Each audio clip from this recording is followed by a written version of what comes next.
Hi everyone, welcome to the channel. Thanks for tuning in. Today I thought I would actually read out the introduction and go through the chapters from my latest book, Rise of the Clones, the Cabbage Patch Babies. It's kind of a sequel of sorts to Tesla and the Cabbage Patch Kids. And the reason for writing it is because when I put a survey up on my group on Facebook, 76% of the people that entered the poll said that the Cabbage Patch Babies and the concept of human cloning and mass repopulation genetically rather than naturally was the most interesting aspect of the whole Tartaria warren. And I say warren because it's certainly not just a rabbit hole. Anyway, I thought I'd read the introduction out and then go through some of the chapters to give you a bit more information. If you're sitting comfortably, we shall begin. I have spent a great deal of time thinking about where to begin. I have a habit of overthinking. It's easy to assume that everyone reading this already knows what the Cabbage Patch Babies really were, but for some, it quite simply refers to a doll. Of all the subjects I wrote about in Tesla and the Cabbage Patch Kids, human cloning fascinates me the most. Whilst at the start of my research into the lost empire of Tartaria, I had no idea that I would be led down a rabbit hole that involved the genocide of millions of people, possibly to be replaced by human clones. However, this might not be the first time that man has been genetically engineered or mass-produced. Cloning could go back to the very dawn of man itself, Adam. I will expand upon this in the first chapter, and for fans of all things Anunnaki, you'll resonate with what I believe, and those that firmly follow Darwin's Origin of Species will shortly have a very different perspective to consider, and one that has been repeated and told across numerous civilizations throughout the world. Today, we hear celebrities like Kevin Hart often claim to have been cloned, and some, myself included, have suspicions about certain people like Mark Zuckerberg, for example. As recently as 1996, a sheep named Dolly made headline news as the first mammal cloned from an adult somatic cell. But how many of us asked how they did this, why they did it, and what they did next? My hope is that the more people become aware of our true past, including our genealogy, the sooner we can correct our false history and understand exactly who we truly are. To coin a phrase from George Orwell's novel 1984, he who controls the past controls the future. Many of us have subscribed to websites like Ancestry.com in the hope of joining some dots together. Some have sent off their DNA too, myself included.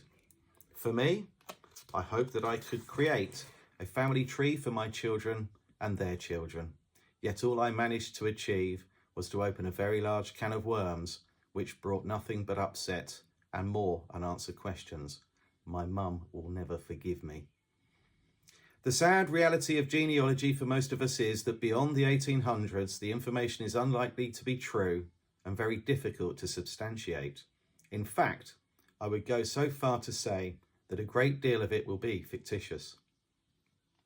If you have ever heard stories from your parents or grandparents about starting life out as an orphan or being found at the bottom of the garden, as my mother was told, there is a very good reason for this. They might just be a clone. So there you go, that's the introduction. There are 15 chapters in this book. The first one is about the origins of human cloning, and it's connecting it to stories of the Anunnaki, which mirror those in lots of different cultures, including the Elohim. Chapter 2 is about what happened after Tartaria, and the interesting part with this is, in 1776, when Tartaria fell, the world's population was 770 million. It had doubled within 100 years. But what they don't tell you is that 3.35 billion people died during the same period of time. It just doesn't stack up. Chapter 3 is about the Cabbage Patch Babies, their introduction into the system, the Cabbage Patch Baby postcards, also known as repopulation postcards, the work of Alice Guy, the first French movie narrator.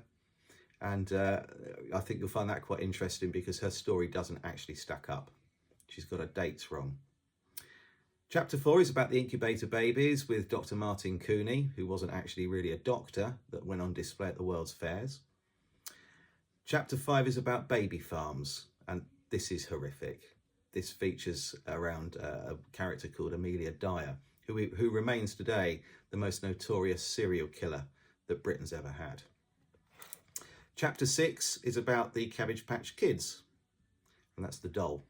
The story about it, how he stole the idea, and the rather interesting backstory that he created to how they came to be.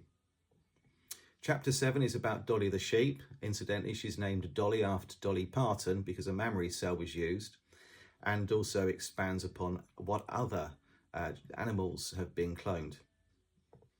Chapter 8 is about inbreeding, why they keep certain families at least, keep their bloodlines pure. Chapter 9 is about cloning in the movies and how it's been used as soft disclosure. Chapter 10 is about celebrity cloning and cloning centres, who I believe has actually been cloned and evidence of this. Chapter 11 is about the darker side to Disney. For those of you that don't know, he set up his theme parks to actually monitor people, and the films produced were to subliminally message. He was actually attached to MK Ultra and an FBI informant. Chapter 12 is about Clone Aid. You can actually go on their website right now and get yourself cloned, or a loved one that's deceased. Chapter 13 is about Ancestry.com and who really owns them and what they're doing with the information. Chapter 14 is about the homunculus and our obsession since the beginning of time to reproduce life through artificial methods, and that includes work from John Dee and also Link's Frankenstein. And chapter 15 is actually written by all of the people that wanted to share their stories. Some have experienced firsthand child trafficking. Some were on orphan trains, some had ancestors, grandparents and great-grandparents on orphan trains, some were in foundling homes, and they've kindly shared their stories with us. Followed by that is the conclusion and an index. Now, the index gives you information on every single organisation, key person and conspiracy theory, I hate that term, that I refer to in this book. So there's quite a lot of information in there.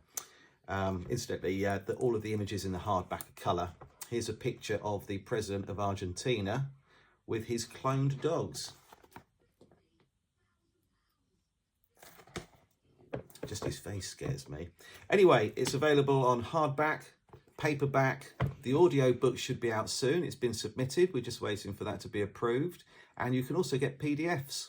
So if you're interested, get in touch. My details will be in the description. Thanks for tuning in. I hope you found this interesting. And thank you to everybody that supports this channel. Without you, I wouldn't be able to get this information out there. Goodbye for now.